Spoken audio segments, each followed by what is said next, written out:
Declaro aberta a sessão administrativa ordinária do egrégio órgão especial do dia de hoje, 29 de setembro de 2014.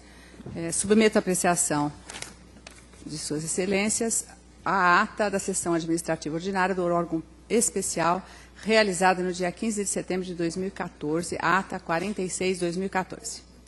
Alguma observação, algum comentário? Retificação? Aprovada. Vamos ao pregão do único processo da sessão administrativa. É o processo 648804 de 2014. Assunto: recurso em face de decisão da excelentíssima presidente deste regional, que indeferiu o pedido de licença prevista no artigo 84 da Lei 8.112 de 90. Requerente Maria Emília Sestito, servidora deste egrégio tribunal. Está inscrito para sustentação o Dr. Luiz Carlos Moro. Pois não, estou. Diante do meu impedimento, passo a presidência à desembargadora Hilma.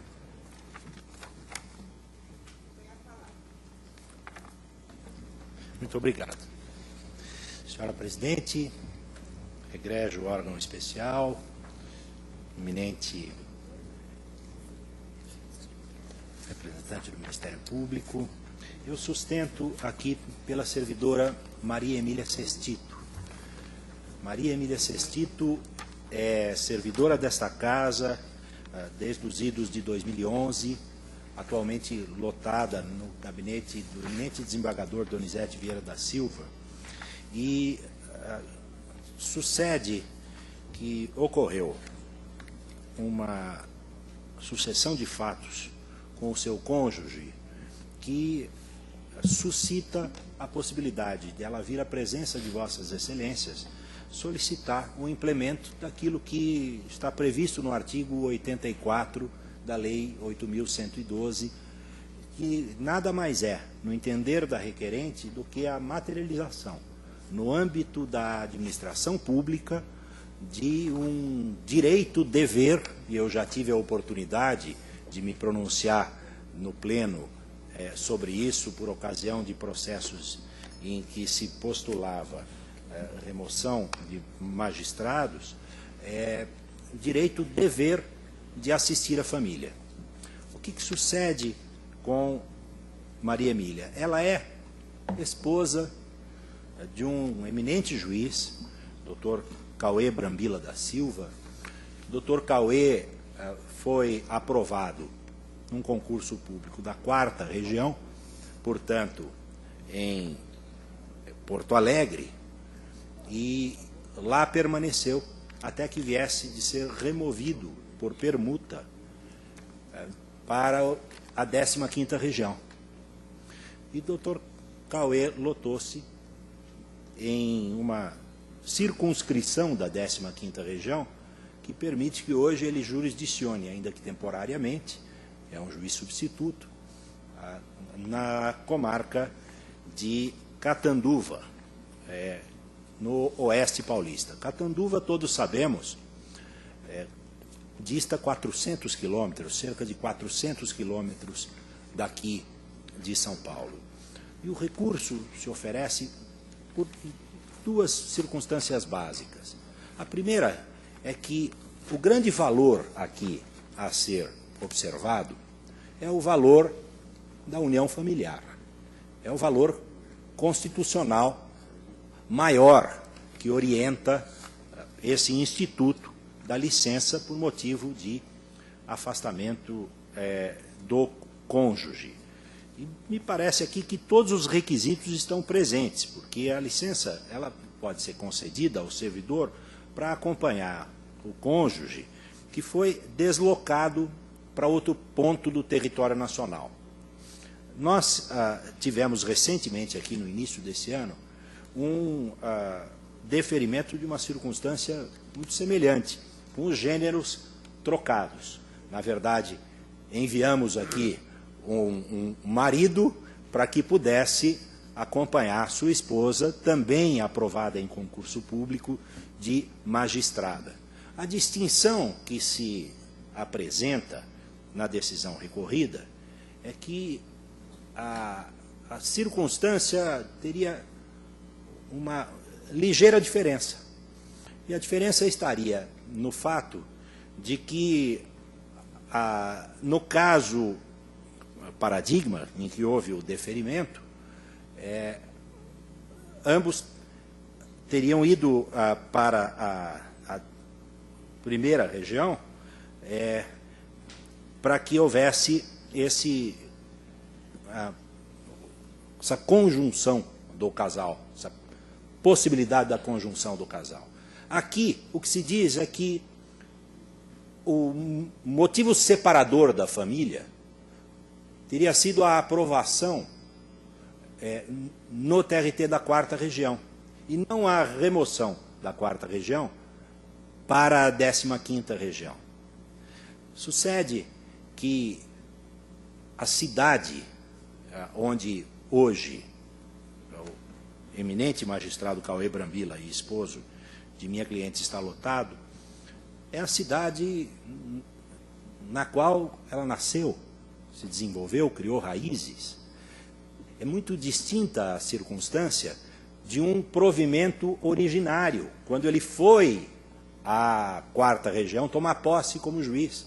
Ele não tinha sido removido, e tanto assim é real que ela sequer ousou formular o pedido no momento em que ele tomou posse como juiz na 4ª região. Esse, se é de fato um momento de dissociação da família, nesse segundo momento, quando o cônjuge tem a oportunidade de voltar para a cidade que é a cidade de origem dela, onde se pretende ali a construção do domicílio e do lar, domicílio no sentido jurídico da palavra, local de eleição para o estabelecimento desta família. Aí sim, me parece que surge com muito mais evidência o direito da servidora acompanhar o cônjuge para que ali, numa investidura que não é originária, já é derivada, houve a remoção do juiz por permuta, aí sim nasce, me parece, o direito de acompanhar esse cônjuge. Esses 400 quilômetros de distância são inequivocamente um separador geográfico que fazem com que os mapas dessa família fiquem cada vez maiores. E os 400 quilômetros hoje são retratados num mapa que tem exatamente 400 quilômetros, né, desembargador Trigueiros.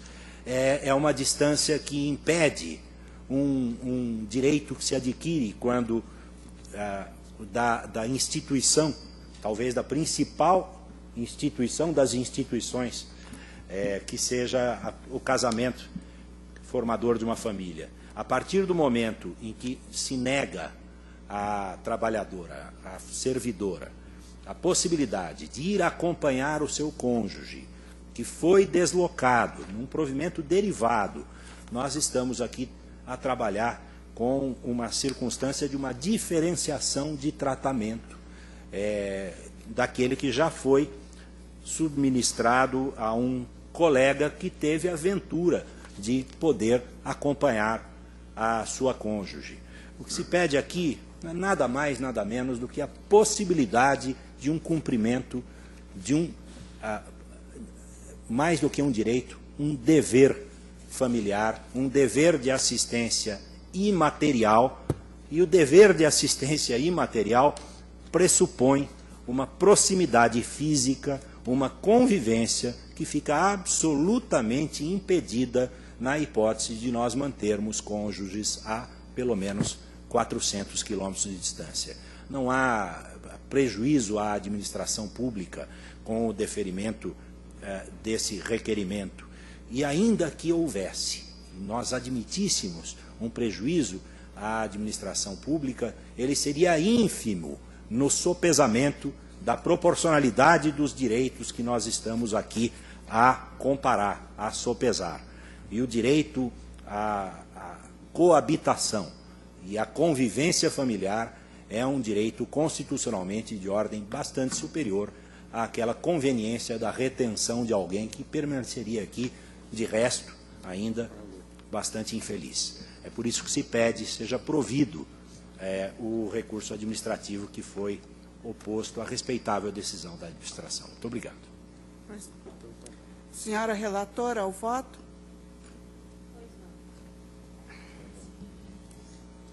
Já passei o voto aos colegas.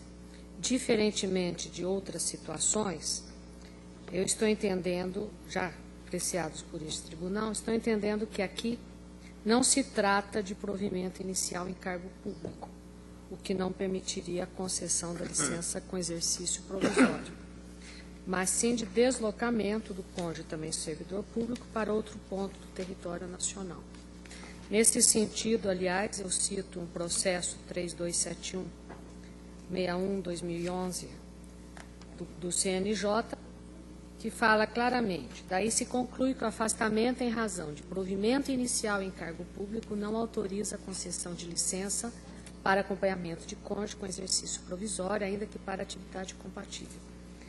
Como dito, no caso em si, não houve este provimento inicial, uma vez que o provimento inicial do cônjuge foi na 4ª região e, posteriormente, por deslocamento, veio para a 15ª, se não me engano, acho que é isso, né? Então, entendo que, neste caso, estão preenchidos os requisitos previstos no parágrafo 2º do artigo 84 da Lei 8.112 e também, no mesmo sentido, decidido no processo CNJ já por mim mencionado.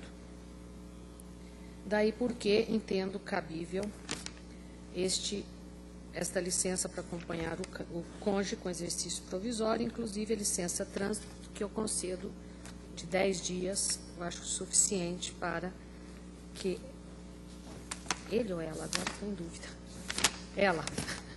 para que ela se desloque para a nova sede. Daí porque eu estou dando provimento para conceder a recorrente a licença para acompanhar o cônjuge com exercício provisório no egrégio TRT da 15ª, bem como a licença trânsito de 10 dias nos termos da fundamentação. Pois. Desembargadora Anélia. Eu acompanho a relatora. Desembargador Nazar. Senhora Presidente, muito embora eu entenda que essa questão seja uma questão para um provimento em processo judicial, eu entendo que é tão cristalino o direito que, excepcionalmente, vou conceder, acompanhando a douta relatora,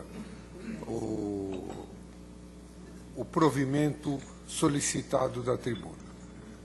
Desembargador Fernando Sampaio. Com a relatora. Desembargadora Vilma Capato. Acompanha a relatora. Desembargadora Tânia Bizarro. Acompanho. Desembargadora Rosa Zúcaro.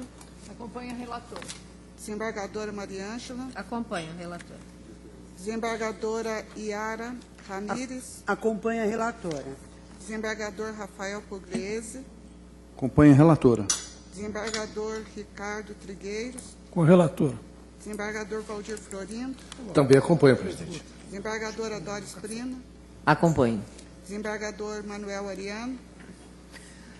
Senhora Presidente, muito embora que o magistrado esteja exercendo a magistratura na magnífica e maravilhosa cidade Feitiço, também conhecida por Catanduva, que fica não a 400, mas a 384 quilômetros de São Paulo, a 64 de São José do Rio Preto e a 110 de Araraquara. Eu vejo que o que aconteceu aqui foi que o magistrado estava distante a 2.000 quilômetros e mudou-se para mais perto. E só porque ele tomou posse lá e foi removido para cá, não quer dizer que ele não se trata de investidura em cargo definitivo. E a norma só autoriza quando o cônjuge se afasta provisoriamente. Então, eu penso que esse caso aqui é exatamente igual ao outro, E o que foi mencionado aqui, nas razões, não é igual porque lá houve uma permuta, e aqui não há permuta. De forma que eu não tenho nada contra Catanduva, mas eu penso que o tribunal abriria mão definitivamente de um funcionário seu para nunca mais preencher esse cargo até que essa funcionária se aposentasse ou se exonerasse por alguma razão. E nós estamos com falta de funcionário aqui. Por isso eu, respeitosamente, voto contra, para manter a decisão recorrida. Desembargadora Cíntia Tafari. Eu vislumbro essa segurança que o voto transmite de que não estamos sendo arbitrários. Aliás, há toda uma movimentação no sentido de incrementar os quadros funcionais da nossa região e pelo que eu estou acompanhando na íntegra o voto. Desembargadora Maria Isabel Coelho. Acompanho a relatora. Desembargador Ricardo Ludovici. Com a relatora. Desembargadora Regina Duarte. Com a relatora. Desembargador Álvaro Noga. Com a relatora. Pois não. Senhora secretária, proclamação do voto. Então, por maioria de votos, foi dado provimento ao recurso administrativo, nos termos do voto da excelentíssima senhora desembargadora relatora, vencido o excelentíssimo senhor desembargador Manuel Antônio Ariano. Pois não. Devolvo a presidência. Obrigada. Obrigada, doutor. Pois não. Desembargadora Ariana de Catanduva. Nasci e vivi até os 19 anos em Catanduva. Pois é. É porque a cidade se chama Cidade Feitiço. Tá. Em Feitiço é quem vai lá. E São tinha Paulo pertence à Grande Catanduva. a Grande Catanduva, exatamente. Exatamente. Eu só mudei de bairro. Declaro encerrada a sessão administrativa ordinária do egrégio órgão especial e já, de imediato, declaro aberta a sessão do órgão especial judicial. Ao pregando o primeiro processo. É o processo TRT São Paulo 44, 72, 77 de 2014, mandado de segurança. Relatora, excelentíssima senhora desembargadora Vilma Mazei Capato. Revisora, excelentíssima senhora desembargadora Mariângela Muraro. Impetrante, Bruno César da Silva Medeiros. Impetrada, Fundação Carlos Chagas. Desembargadora relatora, doutora Vilma Capato. Eu já entreguei o voto para todos. Aqui trata-se apenas de duas questões que o impetrante pretende que sejam anuladas ou alteradas do gabarito. Só que o tribunal não tem tal competência, não se trata da parte discricionária do nosso tribunal, conforme a jurisprudência que eu juntei aqui, uma do ministro Luiz Fux e a outra do ministro Carlos Alberto Reis de Paula. Eu estou denegando a segurança. É o meu voto, senhora presidente. Desembargadora Mariângela. Alguma divergência? Decisão unânime, portanto, negou-se provimento. Denegou-se a segurança. Processo número 2. É o processo 82, 83, 45 de 2014, agravo regimental. Relatora, excelentíssima senhora desembargadora Nélia Lichum. Revisor, o excelentíssimo senhor desembargador Nelson Nazar. Agravantes, Valéria Aparecida Alves da Silva e Andréia Elias Ribeiro. Agravada a respeitável decisão da Corregedoria do Egrégio Tribunal Regional do Trabalho da 2ª Região. Pois não. Com a palavra, a doutora Nélia Lichum, doutora desembargadora Corregedora Regional. Pois não, senhora presidente. Eu estou negando o provimento por não verificar nenhum erro em procedendo, entendendo não caber à Corregedoria qualquer determinação no sentido de reforma do decidido. Propõe, portanto, negar provimento. Doutor Nelson Nazar? Acompanho. Alguma divergência? Decisão unânime, portanto. Processo número 3. É o processo 89, 54, 68 de 2014, também agravo regimental. A relatora excelentíssima senhora desembargadora Nélia Lichum, revisor excelentíssimo senhor desembargador Nelson Nazar. Agravante é José Zito Aparecido Alves Meireles. Desembargadora Nélia. Pois não, senhora presidente, eu estou também negando o provimento, mantendo incólume a decisão agravada proferida pelo então senhor corregedor regimental, desembargador Luiz Carlos Gomes Godoy. Desembargador Nazar? Estou acompanhando. Divergências? Nega-se provimento. Nega provimento ou não conhece? Nega provimento. Nega-se provimento, decisão unânime. Processo número 4. Processo 77, 71, 62 de 2014, também agravo regimental. A relatora é a excelentíssima senhora desembargadora Nélia Lichum, o revisor é o excelentíssimo senhor desembargador Nelson Nazar. O agravante é o Centro Integrado de Ortopedia e Reabilitação, SC Limitada. Desembargadora Nélia? Senhora presidente, também estou negando o provimento por entender que não se trata aqui de erro de improcedendo, mas de ato jurisdicional típico. Pois não. Desembargador Nazar? De acordo. Divergências? Decisão unânime, negou-se provimento. Processo número 5. É o processo TRT São Paulo 66, 85, 56 de 2014, embargos de declaração e mandado de segurança. A relatora é a excelentíssima senhora desembargadora Cíntia Tafari. Embargante é comercial JF de Alimentos Limitada e a embargada é a respeitável decisão que julgou extinto o mandado de segurança. Com a palavra, a desembargadora Cíntia. Trata-se de mandado de segurança contra que recebeu decisão monocrática. E eu estou entendendo inadmissível o uso dos próprios embargos declaratórios, conforme o voto já distribuído. Alguma divergência? Pois não. Com a palavra. Então, o que temos aqui é uma decisão monocrática que indefere o processamento do mandado de segurança. Houve uma decisão aqui que indeferiu o mandado de segurança e a decisão é monocrática. O que a parte fez foi entrar com embargos de declaração, buscando o efeito modificativo da decisão e apontando determinadas omissões, aquilo que lhe parecia omissão. Eu entendo que não é caso de indeferir de plano esses embargos, mas sim recepcioná-los pelo princípio da fungibilidade como agravo regimental. O TST já tem entendido dessa forma, tanto assim que menciono, por analogia, a orientação jurisprudencial 69, quando a parte se equivoca quanto ao recurso interposto em ação rescisória ou mandado de segurança nas SDIs, esse recurso pode ser recepcionado, sim, pelo princípio da fungibilidade, como agravo regimental. Essa é a hipótese que eu reconheço existente nos autos. Então, eu recepcionaria a medida como agravo regimental. Portanto, conheceria e daria provimento, recepcionaria mandando processar como agravo regimental. Essa é a proposta. Gostaria de se manifestar mais?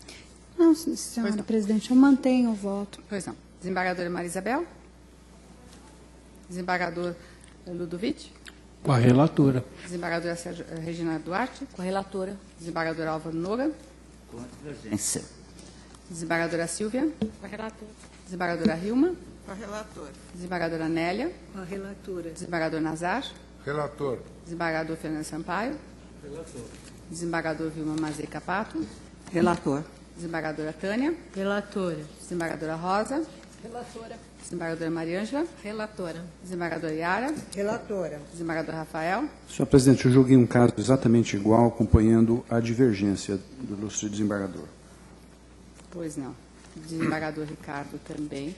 Na divergência, desembargador Florindo. Também julgo com a divergência, presidente. Terceiro.